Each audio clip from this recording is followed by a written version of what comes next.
تو آزادی تو میں نہیں جانتا کہ آزادی کیا اور آزادی کی کیا بات ہے. اس دور میں ان باتوں کو یوں سمجھنا بہت مشکل تھا.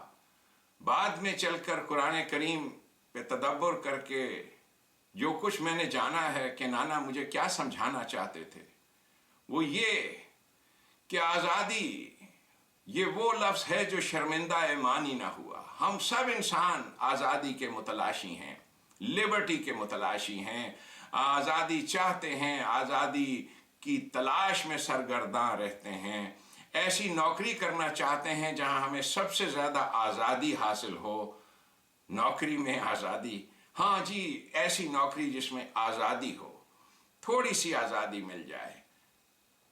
جس زندگی کا ایک ایک پور زنجیر میں جکڑا ہوا ہو وہاں آزادی کا کیا تصور ہے ہمارے پاس. لیکن اس کے باوجود انسانوں نے ہمیشہ سے آزادی, لبرٹی کو چیریش کیا ہے, آزادی کے مجسمے بنائے ہیں, اسٹیچو آف لبرٹی, آزادی کی دیوی کے چرنوں پہ پھولوں کے ہار چڑھائے ہیں. آزادی بہت بڑی نعمت ہے, اس لیے کہ آزادی میں آدمی جو چاہے کر سکتا ہے, جو اس کی مرضی ہو کر سکتا ہے, اور انسانی ذات کی نشو و نما کے لیے آزادی از حد ضروری ہے. اس لیے کہ ہم انسان جو کچھ صلاحیتیں لے کے اس دنیا میں آتے ہیں, چونکہ ہمارے پاس آزادی نہیں ہوتی کہ جو ہم بننا چاہتے ہیں بن پائیں. اگر تھوڑی سی آزادی ہوتی بھی ہے تو ریسورسز ہی نہیں ہوتے کہ جو کچھ ہم بننا چاہتے ہیں وہ بن سکیں. تو آزادی کے یہ خواب آہستہ آہستہ ختم ہو جاتے ہیں. پھر انسان اس بچپن کو یاد کرتا ہے جب اس کا دل مرحوم ایک جہان آرزو تھا, وہ جس میں بہت خواب تھے. دین اسلام آیا اور اس نے یہ وعدہ کیا انسانوں سے کہ ان کے جتنے خواب ہیں وہ سب پورے ہو سکتے ہیں, بس وہ اس نظام حکومت کو قائم کریں, اللہ کو مان لیں, اللہ کے قانون کو مان لیں, اللہ کے قانون کے مطابق رزق کی تقسیم کے پرنسپل کو مان لیں. اب یہ وہ لوگ تھے جیسے آج کا پاکستان ہے جو قبیلوں میں بٹا ہوا ہے, جہاں پر سیاسی جماعتیں ہیں ان میں بٹے ہوئے لوگ ہیں, فرقوں میں بٹے ہوئے لوگ ہیں. بالکل اسی طرح سے قبائل تھے عرب کے, اور قرآن نے اس اصول کی بنا پر کہ رزق کی تقسیم اللہ کے قانون کے مطابق ہوگی, ان سب کو ویلکم کیا اور کہا کہ دیکھو وَقُضِيَّ بَيْنَهُمْ بِالْقِسْطِ, تمہارے تمام مسائل, تمہارے آپس کے جتنے جھگڑے ہیں, وَقُضِيَّ بَيْنَهُمْ بِالْقِسْطِ وَهُمْ لَا يُظْلَمُونَ, تم میں سے کسی پر کوئی ظلم نہیں ہوگا, خواہ تم قبیلوں کے سردار ہو, خواہ تم امیر ہو, خواہ وہ غریب ہو. لا یظلمون وَقُضِيَّ بَيْنَهُمْ بِالْقِسْطِ, تمہارے سارے مسائل عدل و انصاف پر مبنی اصولوں پر حل کیے جائیں گے. بالقسط, عدل اور انصاف کا پرنسپل ہر جگہ, رزق کی تقسیم بالقسط, تو امن قائم ہوگا. اور یہ ایک نیا نظام, اس کے بارے میں تم سوچتے ہو کہ یہ کوئی نئی چیز ہے جو تم کرنے لگے ہو. یہ میں جو آیات پڑھ کے سنا رہا ہوں آج آپ کو سورہ یونس سے ہیں, آیت 54 اور اس سے آگے, کہ یہ تمہیں کیوں شک ہے اس بات پر کہ یہ اللہ کا قانون جس کا وعدہ کر رہا ہے, یہ جماعت جس کا وعدہ کر رہی ہے کہ رزق کی تقسیم اللہ کے قانون کے مطابق ہوگی, اور تم دیکھو گے کہ کیسے تمہیں سب کو فلاح, سب کو پراسپیرٹی ملے گی. یہی نہیں, تمہیں نجات دلائیں گے ان زنجیروں سے جو مذہبی پیشواؤں نے حلال اور حرام کے ذریعے سے، اپنے بنائے ہوئے حلال اور حرام کے ذریعے سے گھڑ رکھی ہیں۔ یہ سورہ یونس کی جو آیات میں پڑھ رہا ہوں، یہ انہی میں سے میں یہ سنا رہا ہوں بات، کہ یہ لوگ خود سے بنا لیتے ہیں۔ اللہ نے کبھی انہیں اتھارٹی نہیں دی حلال اور حرام بنانے کی۔ آزادی دے گا یہ نظام آپ کو، اور اس آزادی میں پنپیں گے، اس آزادی میں انسانی صلاحیتیں نشو و نما پائیں گی۔ ہمارا المیہ یہ ہے کہ ہمارے پاس اسلام کا جو تصور ہے وہ اسلام کا ایک مذہب کا تصور ہے۔ ہم کوشش کرتے ہیں کہ اسلام کو مذہب کی حیثیت سے سمجھیں اور ثابت کر سکیں کہ یہ دوسرے مذاہب سے ایک سپیریئر مذہب ہے۔ یہ اسلام دین مذہب میں تبدیل کیسے ہوا، کیسے مذہب بنتے ہیں، یہ ایک بڑی دلچسپ داستان ہے۔ لیکن بزرگوں نے جو ایک لفظ میں بات یوں سمجھائی تھی، غالب کا جو شعر ہے، ملتیں جب مٹ گئیں اجزائے ایماں ہو گئیں۔ تو ان کی رسومات، جب قومیں مٹ جاتی ہیں تو ان کی رسومات اجزائے ایماں بن جاتی ہیں۔ یہ مذہب جو ہوتا ہے زندہ قوموں کی ممیفائڈ لاش کا نام ہوتا ہے۔ اس میں سب چیزوں کے نام وہی ہوتے ہیں۔ عید بھی ہوتی ہے، اس میں نماز بھی ہوتی ہے، صلاۃ بھی ہوتی ہے، سب کچھ وہی کچھ ہے۔ وہ جو اقبال نے کہا تھا، نماز و روزہ و قربانی و حج یہ سب باقی ہیں، تو باقی نہیں ہے۔ وہ نظام حکومت قائم نہیں ہوتا۔ جب تک وہ نظام حکومت نہیں قائم ہوتا، یہ لوگ اسی لاش کو نہ صرف یہ کہ اس کی پوجا کرتے ہیں، بلکہ اسی لاش کے مختلف پہلوؤں پر بحث مباحثہ کرتے رہتے ہیں۔ لاش پر بحث مباحثہ، اسی سے فرقے بنتے ہیں۔ جبکہ اگر ایک زندہ نظام ہوتا، وَقُضِيَ بَيْنَهُمْ بِالْقِسْطِ، تو کوئی جھگڑا ہی نہیں تھا۔ اگر آپ رزق کی تقسیم بالقسط کریں، کسی انسان میں کوئی جھگڑا نہیں۔ وَهُمْ لَا يُظْلَمُونَ۔ اس عہد مبارک میں جب نبی اکرم صلی اللہ علیہ وسلم نے قرآن کریم پیش کیا اور لوگوں کو تعلیم دی کہ دیکھو آؤ تمہیں ہم اس اللہ سے متعارف کراتے ہیں، وہ اللہ نہیں جو میریکلز کرتا ہے، بلکہ وہ اللہ جس کا قانون اس کائنات میں جاری و ساری ہے، جس نے اپنے اوپر سیلف امپوز لمیٹیشنز رکھ لی ہیں۔ وہ خود بھی اپنے قانون کو نہیں بدلتا، بدل نہیں سکتا اپنے قانون کو۔ اس نے اس انداز کا قانون بنا رکھا ہے، وہ اپنے قانون میں ذرہ برابر خود تبدیلی نہیں لاتا۔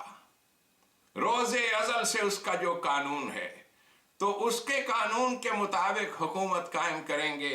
اس میں تمہیں اعتراض کیا ہے؟ الا انا للہ ما فی السماوات والارض۔ الا، انکویسچنیبل ہے یہ بات، کوئی شک و شبے کی بات ہی نہیں۔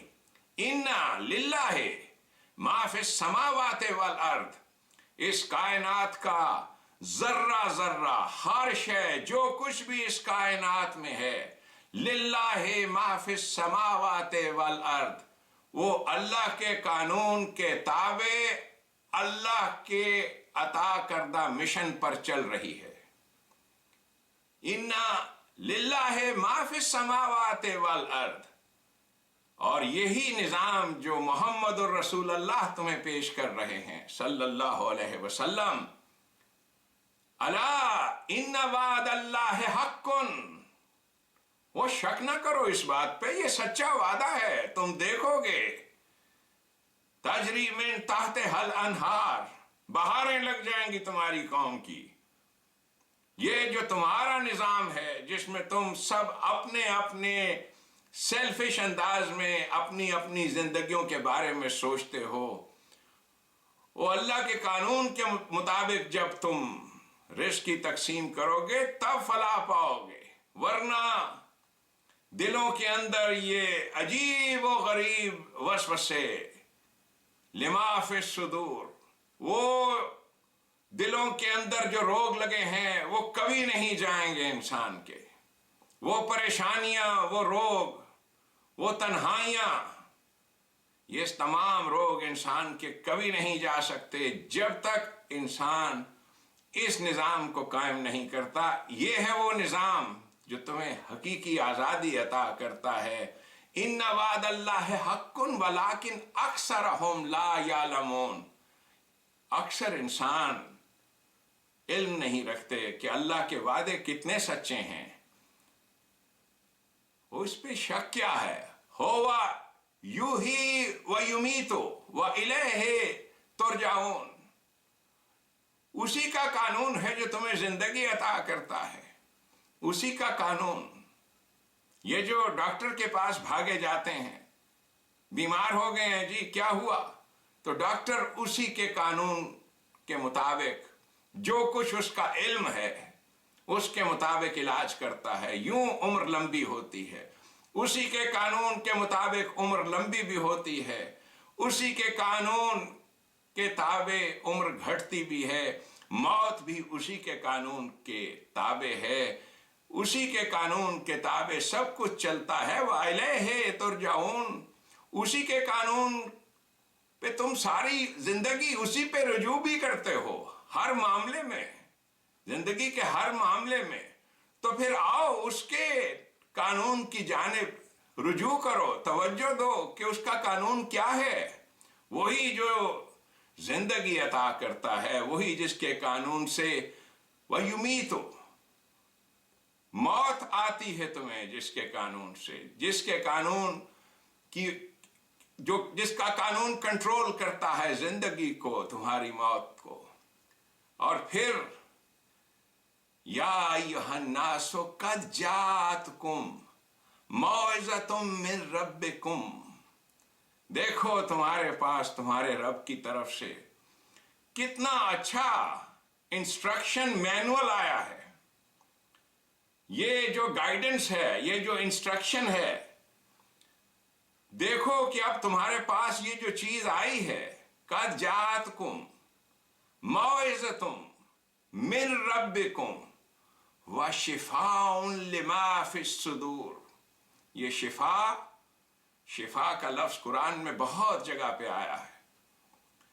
ایک جگہ جس کا ذکر میں ہمیشہ کرتا ہوں جب میں شفا لفظ سنتا ہوں، وہ ہے شہد کی مکھیوں کا، جہاں ذکر ہے، وہ جو سورت ہے نحل۔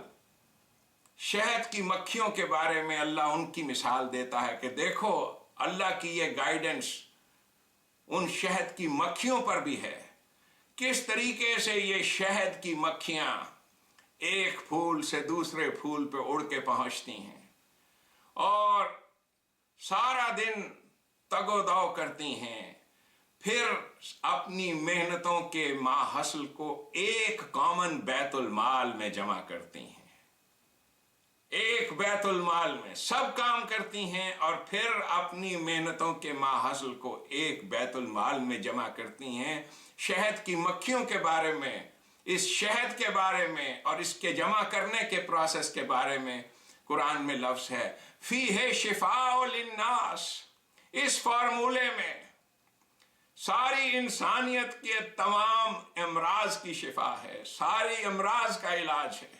اگر تم بھی شہد کی مکھیوں کی طرح مل بانٹ کر سب کچھ کھاؤ، مل بانٹ کر، دیکھو شہد کی مکھیوں پر بھی وہی نازل ہوتی ہے۔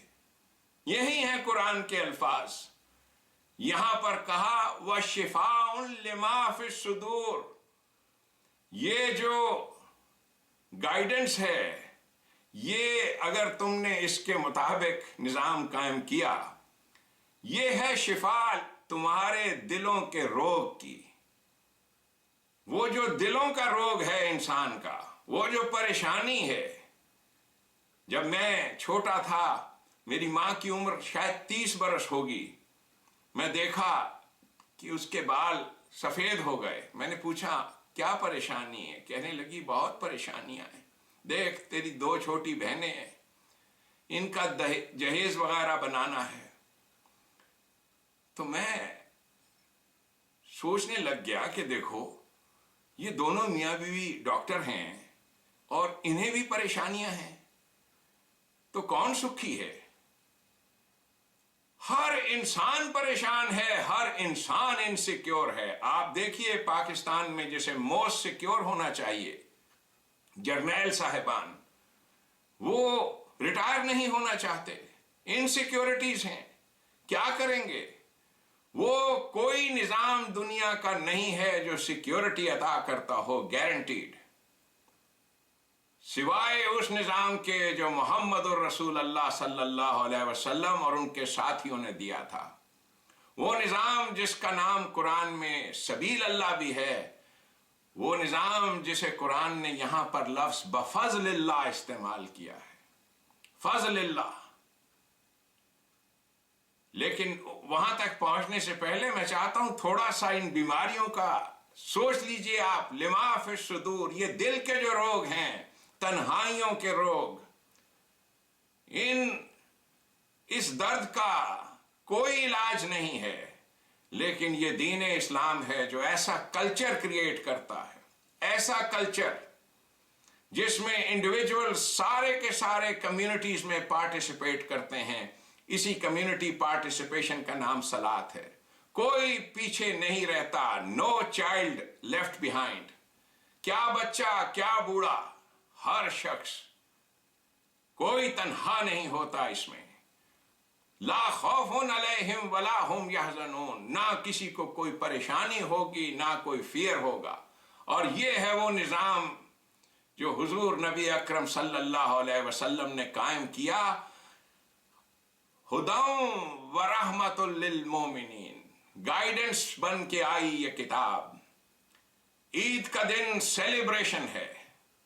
قرآن کہتا ہے کل، ان سے کہے یہ گائیڈنس، یہ ہدایت، یہ فضل اللہ جو ہم پر ہوا ہے، کل بفضل اللہ و برحمتہ ہی، وہ رحمتیں جو اس کتاب کی وجہ سے ہم پر نازل ہوئی ہیں. فضل اللہ سمجھتے ہیں آپ؟ وہ جو نظام جو قوم کو دوسری اقوام پر فضیلت عطا کرے. آپ کیا جانیں گے فضل اللہ؟ وہ قومیں جنہوں نے لبرٹی کو چیریش کیا اور قرآن کی گائیڈنس کے اوپر مبنی اپنے کانسٹیٹیوشنز بنائیں. دیکھیے فضل اللہ ان اقوام کی جانب، فضیلت، کیسے وہ قومیں اولمپک گیمز میں گولڈ میڈل لیتی ہیں. آپ ہی جیسے انسان ہیں، میرے جیسے ہی انسان ہیں. کس طریقے سے وہ قومیں، وہاں کی عورتیں، وہاں کے نوجوان ایکسل کرتے ہیں. فضل اللہ. یہ روشنی کہاں سے آئی ہے؟ دنیا میں کہیں روشنی نہیں تھی، یہ سب قرآن کریم نے دی. لبرٹی کی روشنی، آزادی کی روشنی، آزادی عطا کی. سب سے بڑی آزادی جو قرآن نے عطا کی وہ مذہبی پیشوائیت سے نجات. دوسری بڑی آزادی فرعون سے نجات. یہ جو وڈیرا سسٹم ہے پاکستان کا، یہی ہے فرعون کا نظام. فرعون سے نجات، قارون سے نجات، حامان سے نجات. یہ دولت جمع کرنے والا سرپلس دولت کے اوپر مبنی نظام، اس نظام سے نجات. اور قائم کر کے دکھا دیا. کیا نظام؟ سبیل اللہ کا نظام، جہاں کسی انسان کی کوئی ضرورت رکی نہیں رہتی. ایک چھوٹی سی مثال دوں آپ کو. چند روز پہلے یہاں ایک پاکستانی میاں بیوی ہیں، دونوں کام کرتے ہیں. ان کی نانی نہیں، ان کی والدہ پاکستان سے تشریف لائی ہیں. 90 سال ان کی عمر ہے. اب وہ پاکستان سے جو ہی آئی ہیں، وہاں سے تو رشتہ داروں نے بھیج دیا، یہاں سے ہی گئی تھیں امریکہ سے، لیکن گئی تو اچھی حالت میں تھی. اب جو واپس لوٹی ہیں تو وہ بیڈ ریڈن ہیں، یعنی بستر سے ہل ہی نہیں سکتی، بستر پہ ہی پیشاب وغیرہ کر دیتی ہیں، اٹھ بھی نہیں سکتی. اب اگر اٹھنے کی کوشش کرتی ہیں تو خطرہ ہے کہ گر جائیں گی. اب یہ چند دن پہلے کی بات ہے. ان میاں بیوی نے میرے ساتھ بات کی، اسی وقت سوشل سیکیورٹی کے دفتر بات کی ہم نے، اور اسی لمحے 4 گھنٹے صبح کام کرنے والی ایک عورت متعین کر دی گئی، اور 4 گھنٹے شام کو جو عورت خدمت کرے گی اس بزرگ بیوی کی، یہ جو پاکستانی خاتون آئی ہے، 8 گھنٹے کی سروس، جس کا اسٹیٹ پے کرے گی، جس میں اس کو روزانہ وہ نہلائیں گے بھی، باہر باغ میں سیر بھی کرائیں گے، اسپتال ڈاکٹروں کی اپوائنٹمنٹ پہ بھی لے کے جائیں گے. یہ ہے وہ چیز. جو ہی ان میاں بیوی نے یہ بات سنی تو یہ لفظ استعمال کیا کہ شکر ہے کوئی سبیل نکل آئی، سبیل، کوئی راستہ نکل آیا. میں نے پھر ان سے کہا کہ وہ نظام جو اسلام دیتا ہے اس کا نام ہے سلسبیل. اس میں اور امریکہ کے نظام میں ایک فرق ہے، اور وہ یہ سلسبیل وہ ہے کہ آپ کو ٹیلی فون کرنا پڑا تب جا کر امریکہ کی سوشل سیکیورٹی کی آفس جو ہے وہ حرکت میں آئی. سلسبیل وہ ہے جہاں آپ کو یہ بھی نہیں کرنا پڑے گا. وہ نظام والوں کی رسپانسبلٹی ہے کہ ہر گھر میں جا کر وہاں کے افراد کی خوشحالی کے بارے میں سوال کریں. سلسبیل، سوال کرنے والا راستہ، وہ راستہ جو چلتا جاتا ہے، پوچھتا جاتا ہے کوئی ضرورت آپ کو؟ Do you need any thing? یہ ہے وہ نظام جو حضور نبی اکرم صلی اللہ علیہ وسلم نے قائم کیا تھا. یہ باتیں میری نہیں ہیں. آپ دیکھیے کہ جو قوم 600 سال ایک سپر پاور کی حیثیت سے دنیا میں ایکسل کرتی ہے، سائنس میں، میدان ایسٹرونومی میں، ہر میدان میں جو ایکسلنٹ ہے، 600 سال تک جس کا کوئی ثانی، کوئی ہمسر نہیں، یہ ہے وہ نظام جو حضور نبی اکرم صلی اللہ علیہ وسلم نے دیا تھا. فَبِذَلِكَ فَلْيَفْرَحُوا. This is because of which you should celebrate. یہ ہے جو قرآن کہہ رہا ہے. فَبِذَلِكَ فَلْيَفْرَحُوا. یہ ہے، this is it. یہ ہے وہ نظام، یہ ہے جس کی وجہ سے تمہیں سیلیبریٹ کرنا چاہیے. یہ عید سیلیبریشن ہے کس چیز کی؟ قُلْ بِفَضْلِ اللَّهِ وَبِرَحْمَتِهِ فَبِذَلِكَ فَلْيَفْرَحُوا. فَبِذَلِكَ فَلْيَفْرَحُوا. Because of this is فَبِذَلِكَ فَلْيَفْرَحُوا. You should celebrate. Celebrate کرو. هُوَ خَيْرٌ مِّمَّا يَجْمَعُونَ. یہ نظام بہت بہتر ہے اس نظام سے جس میں تم اپنی اپنی ضرورتیں جمع کرتے پھرتے تھے. هُوَ خَيْرٌ مِّمَّا يَجْمَعُونَ. جو کچھ تم جمع پونجی بناتے رہتے تھے زندگی میں، یہ جو کلیکٹیو لیونگ کا، سوسائٹی کا یہ نظام ہے، مل جل کے رہنا، شہد کی مکھیوں والے فارمولے پر، قَدْ جَاءَتْكُمْ مَوْعِظَةٌ، وہ فارمولہ تمہارے پاس آ گیا ہے. مَوْعِظَةٌ، قَدْ جَاءَتْكُمْ مَوْعِظَةٌ مِّن رَبِّكُمْ. تمہارے پاس تمہارے رب کی طرف سے وہ فارمولہ آ گیا ہے. وَشِفَاءٌ لِمَا فِي الصُّدُورِ. او انسانوں، یہ ساری انسانیت کو پکارا ہے اللہ نے. یا ایھا الناس، یا ایھا الناس، او مین کائنڈ، قد جاءتکم موعظۃ من ربکم وشفاء لما فی الصدور وہدی ورحمۃ للمؤمنین. یہ گائیڈنس ہے، رحمت ہے مومنین کے لیے. کل یہ پوچھتے ہیں عید کیوں مناتے ہیں؟ کل بفضل اللہ، کل بفضل اللہ وبرحمتہ فبذلک فلیفرحوا. اس کی وجہ سے ہم سیلیبریٹ کرتے ہیں وہ جو فضل اللہ ہم پر ہوا ہے. هو خیر مما یجمعون. یہ نظام بہتر ہے ہر اس نظام سے. خیر مما یجمعون فَبِذَلِكَ فَلْيَفْرَحُوا۔ دنیا کی اقوام میں جہاں جہاں پر مسلمان رہتے ہیں، خاص طور پہ امریکہ میں، یہ لوگ امریکہ کے مسلمان بھی اسلام کو مذہبی سمجھتے ہیں۔ گزشتہ 12 سال سے جو افتاد یہاں پر آئی ہے، یعنی میڈیا پہ جس انداز سے اسلام کو زیر تنقید، زیر بحث، نبی اکرم صلی اللہ علیہ وسلم کی ذات گرامی نعوذ باللہ من ذالک، ان کے بارے میں واہیات باتیں برملا جو کہی گئیں، تو کوئی جواب نہیں بن پڑا یہاں پر اسلامک سینٹروں میں جو مسلمان ہیں، اس لیے کہ وہ اسلام کو مذہب سمجھتے ہیں۔ چنانچہ کیا کیا انہوں نے؟ انٹرفیتھ ڈائلاگ میں اپنی پناہ ڈھونڈی۔ انٹرفیتھ ڈائلاگ یہ ہے کہ مختلف سمپوزیم، مختلف فورمز پہ یہودیوں کے بھی پادری آتے ہیں، ہندوؤں کے پنڈت بھی آتے ہیں، اور عیسائیوں کے جو پادری ہیں وہ بھی، اور ساتھ ہی ہمارے اسلامک سینٹر کا یہ آدمی بھی پہنچ جاتا ہے۔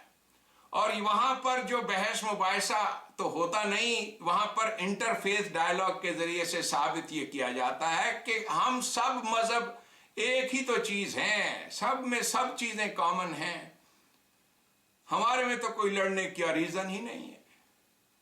تو انٹرفیتھ کی اس پناہ گاہ میں چھپتا چھپاتا بیچارہ مسلمان، وہ بیچارہ کاش یہ سب کتابیں دیکھتا ہے، صرف ایک قرآن نہیں پڑھتا۔ کاش یہ قرآن کو پڑھے تو پھر اسے معلوم ہوگا کہ یہ کس آسمان کا ٹوٹا ہوا تارا ہے، یہ وہ نظام حکومت ہے جس نے انسانیت کو مذہب سے نجات دلائی تھی، اور انسانیت فلرش کی تھی اس کے بعد۔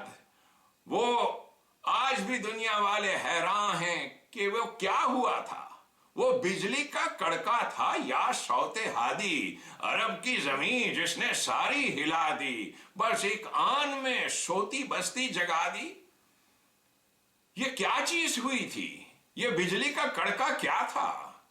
یہی بجلی کا کڑکا پاکستان کے مسلمان، وہ باشعور مسلمان ہیں، امریکہ کے مسلمانوں کی طرح نہیں۔ یہ ابھی جو میں نے دیکھی بات سنی وہ تھوڑی مذاق خیز ہے، میں معذرت چاہتا ہوں، کہ ایک صاحب اسلامک سینٹر والے وہ اور ایک ہندو پنڈت جی باقاعدہ مشترکہ اعلان کر رہے تھے، اور وہ کہہ رہے تھے کہ رامادان اس میں رام کا بھی نام آتا ہے، رامادان دیکھو وی آر ون، رامادان۔ اور آپ کا جو دیوالی ہے تو دیوالی میں آپ بولتے ہو دیوالی، او دیوالی لی میں کیا آیا؟ یالی، تو یالی آ گیا دیوالی میں، اور رمضان میں رام آ گیا۔ آپ کا دھرم ہمارا ہم ایک ہی ہے۔ یہ اسلام کو دھرم ثابت کرنے پر جو تلے ہوئے ہیں، پاکستان کا مسلمان اس سے بہت مختلف ہے، اس لیے کہ اقبال نے انہیں روشنی عطا کی، انہیں بتایا کہ دیکھو آج کے عہد میں جو تمہاری عید ہے، پیام عیش و مسرت ہمیں سناتا ہے، ہلال عید ہماری ہنسی اڑاتا ہے، اپنے مقام کو پہچانو، اقبال نے کہا۔ وہی جو اقبال نے بات کہی تھی وہی آج صبح ٹیلی فون مجھے آ رہے ہیں، ڈاکٹر صاحب آپ نے عید کہاں پڑھی؟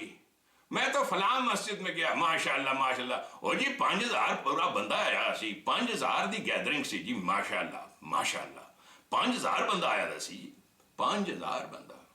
اقبال نے جو کہا تھا، عید آزاداں شکوہ ملک و دین، عید محکومہ ہجوم مومنی، وہ جو آزاد قوم تھی، وہ جو آزادی کا پیامبر، لبرٹی کا پیامبر، ان کی عید یہ تھی، شکوہ ملک و دین۔ وہ کہتے تھے ہے کوئی ہمسا، شکوہ، ان کے دین، ان کے نظام حکومت جیسا کوئی نظام حکومت نہیں تھا، ان کی عید یہ تھی، عید آزاداں شکوہ ملک و دین۔ وہ بڑے فخر کے ساتھ کہتے تھے اس نظام حکومت جیسا کوئی نظام حکومت نہیں، دیکھو ہمارے نظام حکومت کو، اس میں اللہ ہے مالک یوم الدین، اللہ از دا کنگ، ہمارا بادشاہ اللہ ہے، دیکھو ہمارے نظام حکومت کو، کسی کے پاس ایسا نظام حکومت ہے؟ آزادی دیکھو، ہمارا کوئی باس نہیں، ایاک نعبد و ایاک نستعین، ہم صرف اللہ سے مانگتے ہیں، اس کے علاوہ کسی کے آگے سر نہیں جھکاتے، اور اللہ کے سوا کوئی اور دوسرا ہے ہی نہیں جو ہمیں دے۔ یہ نظام حکومت، خوش نصیب ہیں پاکستان کے لوگ کہ وہ عزم جو کر کے ہم اٹھے ہیں کہ اثر نو جو اقبال نے کہا تھا، لا پھر ایک بار وہی بادہ و جام ایسا کی، ہاتھ آ جائے مجھے میرا مقام ایسا کی۔ ہم مسلمان رل گئے ہیں دنیا میں، انتہا ہو گئی ہے ہماری ذلت و خواری کی۔ جس دن دنیا کی اقوام ہم پاکستانیوں سے سوال کریں گی، ہماری پروگریس کو دیکھ کر، ہماری پراسپیرٹی کو دیکھ کر، اس آنے والے دور میں جو انشاءاللہ آئے گی، جس دن ہم دین اسلام کو بحیثیت ایک سسٹم آف گورنمنٹ قائم کریں گے، وہ سسٹم آف گورنمنٹ جو لبرٹیز عطا کرتا ہے انسانوں کو، تو دنیا کی اقوام ہم سے سوال کریں گی کہ یہ پراسپیرٹی تم نے کیسے حاصل کی؟ ہم اس وقت جواب دیں گے بفضل اللہ و برحمتہ فبذالک فلیفرحوا۔ That is why we celebrate۔ یہ ہے فضل اللہ، ہو خیر مما یجمعون، یہ نظام تمہارے اس نظام سے بہت بہتر ہے جس میں تم زندگی بھر جمع کرتے رہتے ہو، اس کے باوجود تمہارے دلوں کو سکون نہیں۔ یہ ہے نظام شفاء لما فی الصدور، شفاء لما فی الصدور۔ ربنا تقبل منا انک انت السمیع العلیم۔ بہار آئی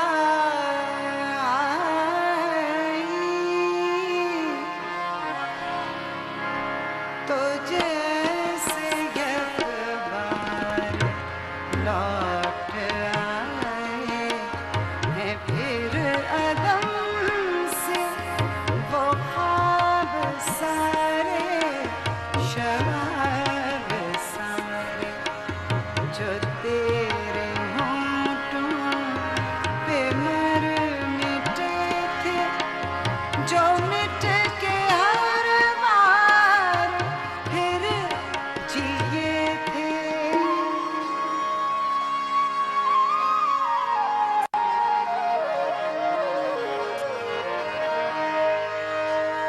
نکھر بکھر گئے